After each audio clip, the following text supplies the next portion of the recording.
News కు స్వాగతం. ముందుగా హెడ్లైన్స్. ప్రధాని ప్రమాణ విమానంపై ఉగ్రదాడి బెదిరింపు కాల్. ఉమ్మడి గుంటూరు జిల్లా స్థానిక ప్రజాప్రతినిధులతో కేంద్ర కార్యాలయంలో వైఎస్ జగన్ సమావేశం.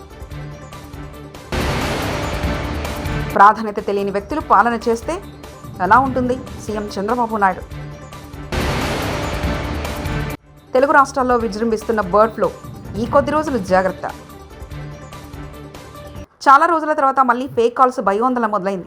ఇదివరకు దేశంలోని పలు విమానాశ్రయాల్లో బాంబులు పెట్టారని పలువురు ఫోన్ కాల్స్ చేయడంతో అనేక ఫ్లైట్స్ ఆలస్యంగా ప్రయాణించిన సందర్భాలున్నాయి. అంతేకాదు కొన్ని స్కూల్స్, ఆసుపత్రుల విషయంలో కూడా ఇలానే జరిగింది. ఈ క్రమంలో తాజాగా మళ్ళీ ఇదే అంశం వెలుగులోకి వచ్చింది. ప్రధానమంత్రి నరేంద్ర మోదీ అధికారిక విదేశీ పర్యటన ముందు ఆయన ప్రయాణించనున్న విమానంపై ఉగ్రదాడి జరిగే అవకాశం ఉందని బెదిరింపు కాల్స్ వచ్చాయి. ప్రస్తుతం తెలుగు రాష్ట్రాలకు బర్డ్ ఫ్లూ వైరస్ భయం వణికిస్తుంది. కొన్ని వారాలుగా చాలా చోట్ల ఫారాల్లో లక్షల సంఖ్యలో కోళ్లు మరణించాయి. బర్డ్ ఫ్లూ వ్యాప్తి చెందుతుందని నిర్ధారణ కావడంతో పశుసంవర్ధక శాఖ అడ్వైజరీ జారీ చేసింది. కోళ్లు, గుడ్ల ఎగుమతులు, దిగుమతులను ఆపేసి రెడ్ అలర్ట్ ప్రకటించింది. ఇది చికెన్ లవర్స్కు పెద్ద షాకే. ఇలాంటి పరిస్థితుల్లో కూడా ముక్కలేనిదే ముద్ద దిగదని భీష్మించి కూర్చుంటే అయిపోతారు. సో ఈ విషయంలో కొద్ది రోజులు మీరు జాగ్రత్తగా ఉండాల్సిందేనంటూ ఆరోగ్య శాఖ వారు ప్రకటించారు. ప్రపంచాన్ని ఏఐ శాసిస్తుందని ఆంధ్రప్రదేశ్ ముఖ్యమంత్రి నారా చంద్రబాబు నాయుడు తెలిపారు. రాబోయే రోజుల్లో డేటాను సంపద అవుతుందని ఆయన పేర్కొన్నారు. హెల్త్లో డేటా కింగ్గా కిమ్స్ చైర్మన్ బి భాస్కర్రావు తయారవుతారని ఆయన స్పష్టం చేశారు. బుధవారం గుంటూరులో సీఎం చంద్రబాబు మాట్లాడుతూ 2007 కిమ్స్ తొలి ఆసుపత్రిని తాను ప్రారంభించానని ఆయన గుర్తు చేసుకున్నారు. 25 ఏళ్లలో 5,000 బెడ్స్తో 5 రాష్ట్రాల్లో కిమ్స్ విస్తరించిందని చెప్పారు. క్రమశిక్షణతో ఉన్నత స్థాయికి ఎదిగారన్నారు. సంస్థ బాగుండాలంటే అందులో పనిచేసే వాళ్ళు భాగస్వాములు కావాలని ఆయన అభిప్రాయపడ్డారు. చూపించిన వ్యక్తి సంస్థ భాస్కర్రావు గారు. అదే మరి కిమ్స్ అని చెప్పి కూడా నేను మీకు తెలియజేస్తున్నా. ఈరోజు దేశంలోనే అతిపెద్ద వ్యవస్థల్లో ఇది ఒక మంచి చైన్గా తయారయ్యే పరిస్థితి వచ్చింది. తెలంగాణ, ఆంధ్రప్రదేశ్, కేరళ, కర్ణాటక, మహారాష్ట్ర ఈ అన్ని నగరాల్లో, అన్ని సిటీల్లో ఉంది. నేను వస్తూ ఉంటే చూపించాడు. వెరీ గుడ్ మార్కెటింగ్ మేనేజర్ అనుకున్నాను. ఇప్పుడు మాట్లాడినప్పుడు కూడా చూశాను.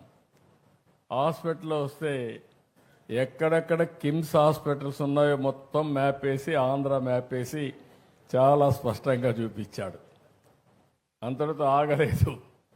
అక్కడి నుంచి మళ్ళీ ఆంధ్రప్రదేశ్లో ఎలాంటి పండుగలు చేస్తారో అవన్నీ కూడా చేశారు. అక్కడి నుంచి మీరు చూస్తే ఆ గోడలంతా కూడా మనం చిన్నప్పుడు చదువుకున్నప్పుడు జ్ఞాపకం వస్తుంది. అలాంటి పెయింటింగ్స్ వేసి ఆంధ్రప్రదేశ్లో టూరిజం స్పాట్స్ కూడా మొత్తం ఒకసారి చూపించాడు. ఒక పక్క హిస్టరీ, ఒక పక్క జాగ్రఫీ, ఇంకో పక్క మెడికల్ నాలెడ్జ్ కూడా. ఏ జబ్బు వస్తే ఏ విధంగా ఉండాలి, జాగ్రత్తలు తీసుకోవాలని కూడా బ్యూటిఫుల్గా చూపించాడు. అంటే దీన్ని బట్టి చూస్తే మనిషి పూర్తిగా ఇన్వాల్వ్ అయ్యాడు.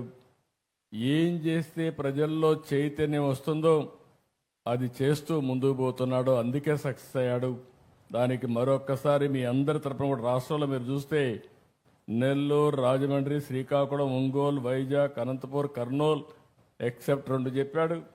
రేపు ఎల్లుండి ఆ 2 కూడా పెట్టేస్తాడు. కాబట్టి అన్ని జిల్లాల్లో, కొత్త జిల్లాల్లో కూడా కిమ్స్ హాస్పిటల్స్ వచ్చే పరిస్థితికి వచ్చింది. అయితే ఇక్కడ మనం గుర్తుపెట్టుకోవాల్సింది ఒక పక్క నెట్వర్క్, రెండో పక్కన మీరు చూసినప్పుడు ఒక డిసిప్లిన్. ఈ 2 కూడా ప్రాక్టీస్ చేస్తూ వచ్చారు. ఆయనైతే చాలా ఏబిసిడి నుంచి జెడ్ వరకు మొత్తం చెప్పారు. ఏ విధంగా ఉండాలి అవన్నీ చాలా డీటెయిల్డ్గా చెప్పారు. ఈరోజు మీరు చూస్తే హైదరాబాద్లో ఒక 1000 పడకల ఆసుపత్రి సికింద్రాబాద్లో పెట్టారు. ఇంకొక పక్కన ఇప్పుడే ఆయన చెప్పింది ఒక ఆంధ్రప్రదేశ్లోనే ఇక్కడే గుంటూరు, విజయవాడ, అమరావతిలోనే 2000 బెడ్లు పెట్టే పరిస్థితికి వస్తున్నారు. ఇవన్నీ కూడా మార్కెటింగ్. అంటే ఒక విజన్ ఉండే వ్యక్తి భాస్కర్రావు గారు అని చెప్పిన అభిప్రాయం. అది కూడా మోడల్స్, ఒక మోడల్ ఆయన చెప్పాడు. ఆ మోడల్ కూడా మీరు చూస్తే ఎంప్లాయీస్ ఎవరైతే ఇందులో పనిచేస్తున్నారో 10,000 మంది ఈ హాస్పిటల్లో పెట్టుబడులు పెట్టారు. 25,000 కోట్ల రూపాయలు మార్కెట్ క్యాప్లో ఈ 10,000 మందికి 12,000 కోట్ల రూపాయలు మార్కెట్ క్యాప్ వచ్చిందంటే ఆ రోజు పెట్టిందంతా కూడా 100 కోట్లు పెట్టారేమో. 100 కోట్లు పెడితే ఈరోజు 12,000 కోట్ల రూపాయలు మార్కెట్ క్యాప్ వచ్చిందంటే ఆయన ఒక్కడు బాగుపడడం కాదు, హాస్పిటల్లో చేరిన ప్రతి ఒక్క డాక్టర్కి ప్రతి ఒక్కరికి షేర్ ఇచ్చాడంటే అది విజయ రహస్యం అని చెప్పి మరొకసారి మీ అందరికీ తెలియజేస్తున్నా. మనం అందరం ఒకటే ఆలోచిస్తాం, నేను బాగుంటే చాలని. కానీ సంస్థ బాగుండాలంటే అందులో పనిచేసే వ్యక్తులకు కూడా భాగస్వామ్యం ఉండాలి. అలాంటి భాగస్వామి పెట్టాడు కాబట్టి 25 సంవత్సరాలుగా 80% ఎవరైతే ఈ హాస్పిటల్లో చేరారో ఇది నా హాస్పిటల్ అనే భావన వచ్చి ఇక్కడే హాస్పిటల్లో సర్వీస్ చేసే పరిస్థితికి వచ్చారు. ఇది ఒక మంచి అనుభవం అని చెప్పి కూడా మిగిలిన పారిశ్రామికవేత్తలకు విజ్ఞప్తి చేస్తున్నా. ఇంకొక పక్కన మీరు చూస్తే ఇక్కడికి వచ్చినప్పుడు సూపర్ స్పెషాలిటీస్ అన్నీ కూడా కార్డియాక్ సైన్సెస్ కానీ, ఆంకాలజీ కానీ, neuro science, gastroenterology, orthopaedics, అవయవ మార్పిడి, కిడ్నీ కేర్, తల్లి పిల్లల సంరక్షణ, ఒక 25 సూపర్ స్పెషాలిటీస్ పెట్టారు. ఈరోజు ఇదే కాకుండా మీరు చూస్తే లేటెస్ట్ ఇంకా ఏ టెక్నాలజీస్ ఉన్నా అవన్నీ కూడా తీసుకొచ్చి శస్త్రచికిత్స అయిన తర్వాత రోగి వేగంగా కోలుకోవడానికే డావిన్సీ రోబోటిక్ సిస్టమ్ తీసుకొచ్చాడు. మోకాలు మార్పిడి కోసం రోబోటిక్ సిస్టమ్ తీసుకొచ్చారు. మెదడు కణితలు గాయాలు శస్త్రచికిత్స కోసం గామా నైఫ్ వినియోగించే పరిస్థితికి వచ్చారు. అదనపు రేడియేషన్ ప్రమాదం లేకుండా ఉండాలని ఈఎస్డబ్ల్యూఎల్ డోర్నియర్ ఇలా అనేక. ములుగు జిల్లా తాడవాయి మండలం మేడారంలోని వనదేవతలు సమ్మక్క సారలమ్మ చిన్న జాతర ఘనంగా ప్రారంభమైంది. 2 నెలలకు ఒకసారి జరిగే మహాజాతర తర్వాత చిన్న స్థాయిలో జరిగే వేడుక ఇది. జాతరకు వివిధ ప్రాంతాల నుంచి భక్తులు భారీగా తరలివచ్చారు. జంపన వాగులో స్నానాలు ఆచరించి వనదేవతలను దర్శించుకున్నారు. అమ్మవార్లకు బంగారాన్ని బెల్లాన్ని కానుకగా సమర్పిస్తున్నారు. ఈ నెల 15 వరకు జాతర కొనసాగనుంది.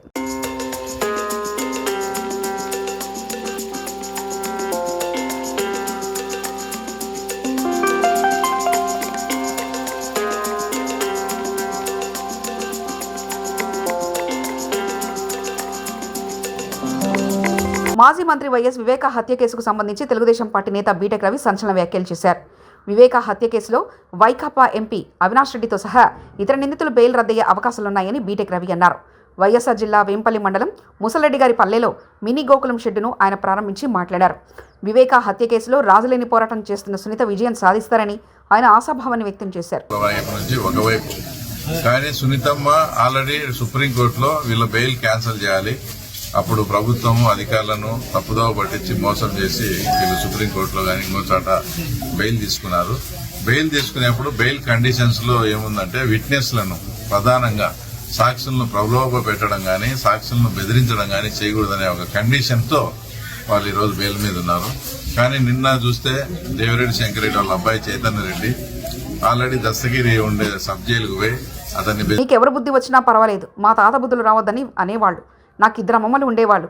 ఆయన వీళ్ళిద్దరి మీద అలిగి ఇంకో ఆమెకు దగ్గరయ్యారు. ఇంకా ఎంతమంది ఉన్నారో నాకు తెలియదంటూ చిరంజీవి మాట్లాడారు. నెల్లూరు వాసి కానీ మొగల్తూరులో సెటిల్ అయ్యి అక్కడ స్టేట్ ఎక్సైజ్ ఇన్స్పెక్టర్గా రిటైర్ అయ్యారు ఆయన. అండ్ ఆయన నీకు ఎవరు పోలికలైనా ఎవరి బుద్ధి అని రావచ్చు కానీ ఆయన బుద్ధులు మాత్రం రాకూడదురా అనేవాళ్ళు. ఎందుకంటే ఆయన రసికుడు.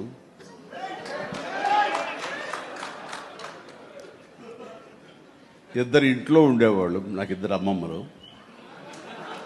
వీళ్ళిద్దరి మీద అలిగితే 3వ వ్యక్తి పాపం ఎవరో ఒక అన్ని కోల్పోయిన ఒక వ్యక్తి అన్నమాట జాలి కొలేది ఆవిడకి అతి దగ్గర అయ్యారు ఆయన. అలా 3 మనకు తెలిసి 4-5 ఉన్నాయేమో మనకు తెలియదు. అందుకని నువ్వు ఈ ఫిలిం ఇండస్ట్రీకి వెళ్తున్నావు, అవకాశాలు ఎక్కువ ఉంటాయి, జాగ్రత్త, ఆయన మాత్రం ఆదర్శంగా తీసుకోవద్దు అన్నారు. నేను తీసుకోలేదమ్మా. డబుల్ బెడ్రూమ్ ఇండ్ల పట్టాల పంపిణీ కార్యక్రమంలో ఉద్రిక్తత. మేడ్చల్ జిల్లా దమ్మాయిగూడ మున్సిపాలిటీ చీర్యాల గ్రామంలో డబుల్ బెడ్రూమ్ పట్టాల పంపిణీలో నిరసన వ్యక్తం చేశారు లబ్ధిదారులు. చిర్యాల గ్రామంలో బీఆర్ఎస్ ప్రభుత్వ హయాంలో డబుల్ బెడ్రూమ్లు మొత్తం 40 ఇండ్లు నిర్మిస్తే 27 మంది లబ్ధిదారులకు మాత్రమే పట్టాల పంపిణీ చేయడంతో ఆందోళనకు దిగిన మిగతా 13 మంది లబ్ధిదారులు స్థానికులకు ఇవ్వకుండా బయట వాళ్ళకు పట్టాలు ఎలా ఇస్తారంటూ పంపిణీ చేయడానికి వచ్చిన ప్రజాప్రతినిధులు ఎమ్మెల్సీ మహేందర్ రెడ్డి, మాజీ ఎమ్మెల్యే సుధిరెడ్డి, కాంగ్రెస్ మేడ్చల్ ఇన్ఛార్జ్ తోటకూర జంగయ్యను ప్రశ్నించారు. దీంతో పోలీసు బందోబస్తు నడుమ పట్టాల పంపిణీ కార్యక్రమం నిర్వహించారు. సితారా సెంటర్లోని కాశ్మీర్ జలకన్య ఎగ్జిబిషన్లో అగ్ని ప్రమాదం, భారీగా ఎగిసిపడుతున్న మంటలు. లోపల గ్యాస్ బండ పేలినట్లుగా తెలుస్తుంది. ఈ విషయం తెలుసుకున్న భవానీపురం పోలీసులు హుటాహుటిన ఎగ్జిబిషన్ ప్రాంతానికి చేరుకొని ఫైర్ సిబ్బందితో కలిసి మంటలను అదుపు చేసే ప్రయత్నం చేస్తున్నారు. దీనికి గల వివరాలు ఇంకా తెలియాల్సి ఉంది. వాట్సాప్ గ్రూపుల్లో వచ్చిన పోస్టును సోషల్ మీడియాలో ఫార్వర్డ్ చేసినందుకు 2 రోజుల పాటు చిత్రహింసలకు గురిచేసిన పోలీసులు. నాగార్జున సాగర్ నియోజకవర్గంలో బహుజన కార్యకర్త కాసుల అజయ్పై పోలీసులు దాష్టీకం చేశారు.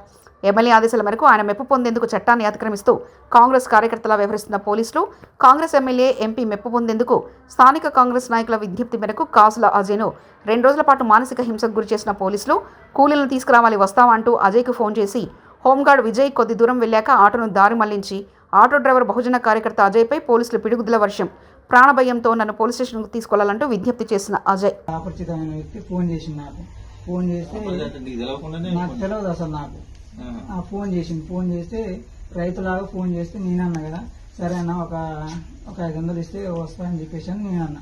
ఈ తుమ్మచెట్టు దగ్గర దించి రావాలని అంటే సరే ఈ మన తుంగతుర్తి ఊర్లో ఒక 10 మంది ఉన్నారు లేబరు, దించి రావాలని చెప్పి. మా స్కూటీలు ఎప్పుడు ఇస్తారు?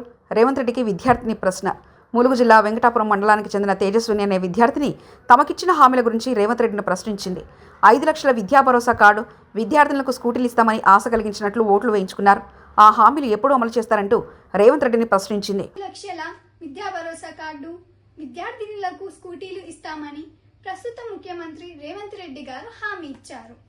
నాడు ఇచ్చిన హామీతో తెలంగాణ విద్యార్థి లోకం గంప గుర్తుగా కాంగ్రెస్ పార్టీకి తమ ఓట్లను వేసి గెలుపునకు కారణమయ్యారు.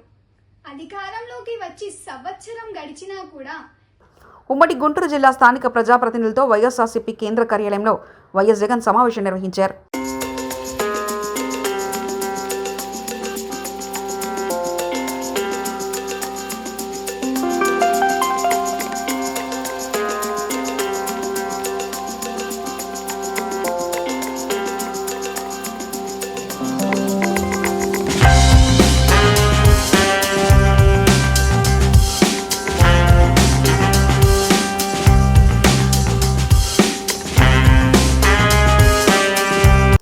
మహిళలకు అన్యాయం చేసిన వాళ్ళు తాట తీస్తాను, తొక్కిపట్టి నార తీస్తానన్నారు పవన్ కళ్యాణ్. ఇప్పుడు జనసేన నాయకుడే ఓ మహిళకు అన్యాయం చేస్తే పవన్ కళ్యాణ్ తొక్కి పట్టి నార తీశారా? బాధితుల మీదే కేసు పెట్టడం ఈ కూటమి ప్రభుత్వంలో చూస్తున్నా. అందుకే కిరణ్ రాయల్ వ్యవహారంలో బాధితురాలు లక్ష్మిపైన కేసులు పెట్టి అరెస్ట్ చేయించారు. కూటమి ప్రభుత్వంలో బాధితుల మీద కేసులు పెడతారు, నిందితుల్ని రక్షిస్తారు. వరదు కళ్యాణి గారు, ఎమ్మెల్సీ, వైఎస్ఆర్సీపీ మహిళా విభాగం అధ్యక్షుడు. పవన్ కళ్యాణ్ గారు అని నేను అడుగుతూ ఉన్నాను, మరి మీరు మహిళలకి ఎంత అన్యాయం జరుగుతూ ఉంటే మీరు చూస్తూ ఎందుకు ఊరుకున్నారు అని నేను అడుగుతూ ఉన్నాను. అసలు పోలీసులు పట్టించుకోలేదు సరికదా? అసలు ఎక్కడైనా ఏదైనా రాష్ట్రంలో బాధితులు ఉంటారు, నిందితులు ఉంటారు. నిందితుల మీద కేసులు పెడతారు, బాధితులకి రక్షణ కల్పిస్తారు. ఈ కూటమి ప్రభుత్వం అధికారంలోకి వచ్చాక మాత్రం రివర్స్లో బాధితుల మీదే తిరిగి కేసులు పెడతారు. దానికి ఈ లక్ష్మి గారి ఉదంతమే నిదర్శనం.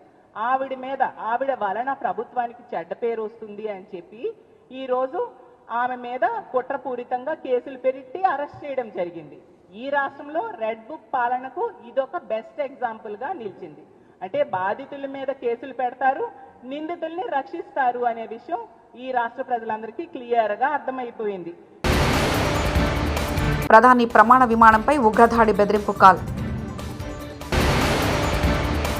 ఉమ్మడి గుంటూరు జిల్లా స్థానిక ప్రజాప్రతినిధులతో కేంద్ర కార్యాలయంలో వైఎస్ జగన్ సమావేశం.